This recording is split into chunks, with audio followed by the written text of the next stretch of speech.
What is up, you guys? We are back with yet another awesome film.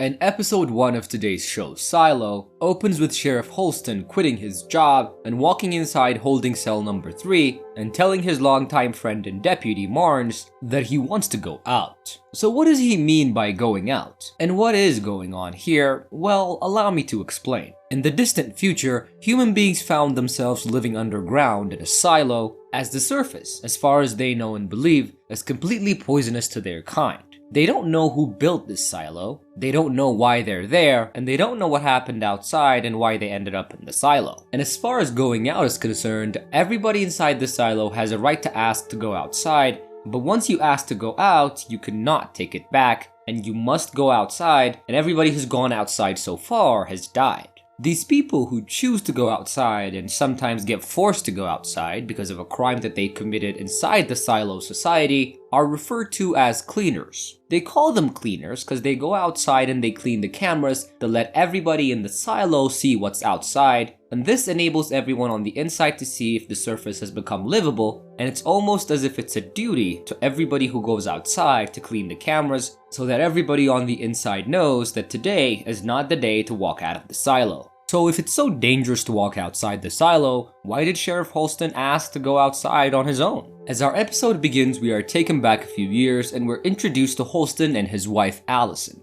They've been together for a few years now inside the silo, and since population inside the silo needs to be controlled because there are only enough resources to go around, you need to ask for permission to procreate before you do so. And Allison and Holston have asked for permission various times, but their query has been rejected twice, but on that day, they finally get a grant. They head over to the doctor, and yes, they have a doctor in the silo, and they get Allison's birth control removed. And now they have approximately 365 days to have a baby, and after that, their chance will close, and if they don't have a baby, another couple will be given the chance to do so. Here we see how society functions in the silo, as everybody's tight with everyone else on their level, and by level, I mean there are many levels inside the silo, some that even take about 24 hours to get to. So the news that Allison was trying to have a baby and that she had the grant is something that we can all consider as public news, as everyone on her level knows that she got the grant. Even the crazy witch doctor lady who seems to believe that she has a cure for infertility. But as the days turned into weeks and the weeks into months, Allison didn't have a baby yet. She still had a couple months left and she wasn't really sweating it, and one day, the IT department where Allison works at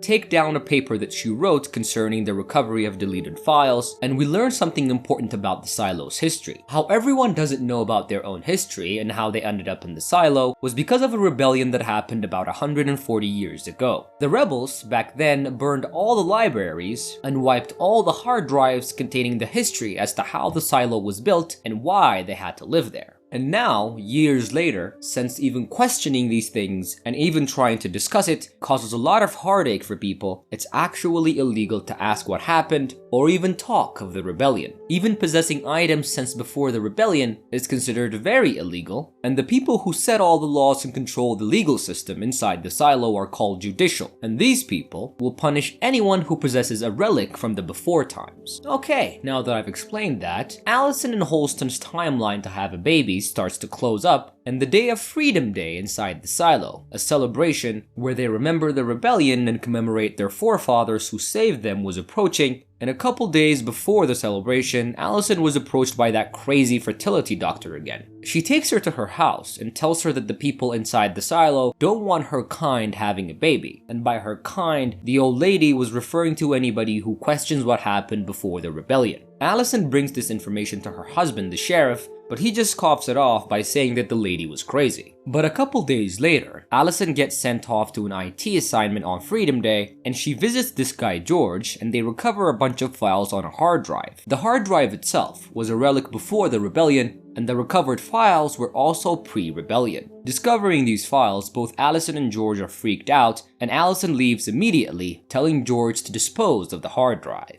And for the next few months that go by, Allison could not stop her mind from racing, and she visits both George and the old lady a couple times, mostly on the count of her still being unable to have a child and fearing that she and everybody else inside the silo have been duped and are actually being controlled by whoever's in charge. This fear becomes especially pronounced after the year ended and Allison was still yet to have a baby. She was late for her appointment at the doctor's, and when her husband goes to check on her, she'd cut herself open and took out a birth control that was still inside. Holston goes to get the doctor as Allison was bleeding out, but when they came back, Allison was in the cafeteria and she asks to be let out. During the last few hours he had with his wife, Holston tries to confront her and ask her why she did this. Allison seems to be convinced that somebody is distorting the images of the outside world to keep everybody inside, but she doesn't know why they are doing that. And this belief came about after she found a video with George on that hard drive and she saw just how beautiful and luscious the outside was. But this didn't really matter much, because after she put on her suit and she got outside, she died moments later, poisoned by the toxic air outside, and the only thing Holston could do was just sit back and watch as his wife perished. Before our episode wraps up, we move on to 2 years later after Allison died, and George, the man that she discovered those files with, was apparently murdered, and the episode wraps up with Sheriff Holston meeting the potential witness that said that George was murdered, and in the present time Holston telling his friend Mars that he needs to go outside and check if the outside world is truly that desolate and that toxic for himself.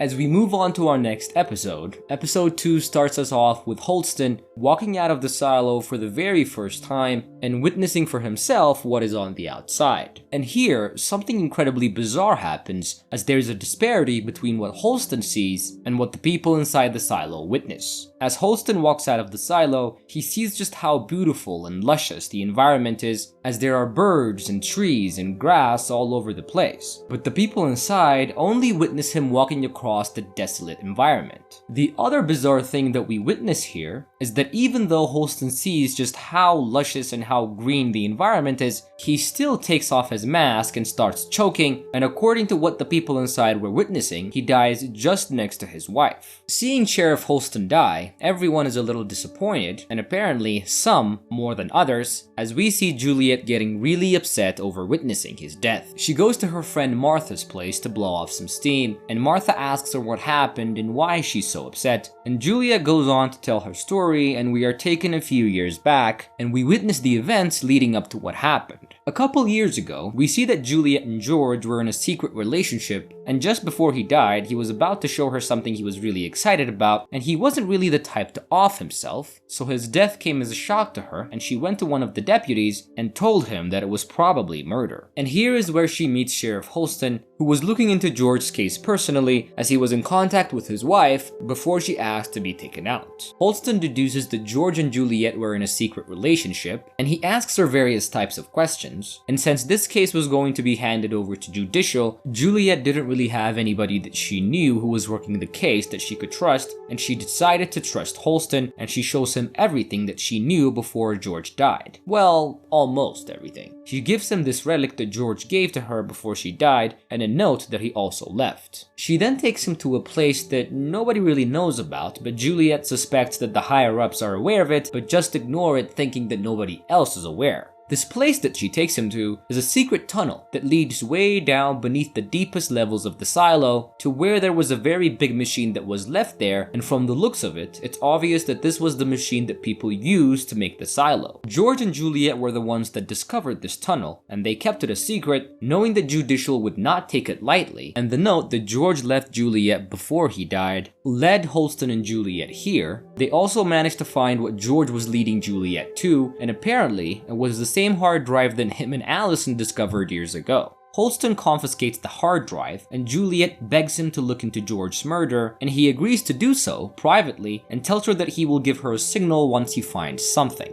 But that signal never came, as Juliet waited for years. As we come back to the present where Juliet is telling the story, we understand that she didn't actually show him everything, as the bottom half of the note that George left her said that he found whatever he was looking for. And George told her that what he was looking for was more dangerous than any relic inside the silo. And our second episode wraps up with the very frustrated Juliet going down the secret tunnels again and trying to find the hidden door that George once spoke of that could potentially lead them to a place that nobody in the silo ever knew existed.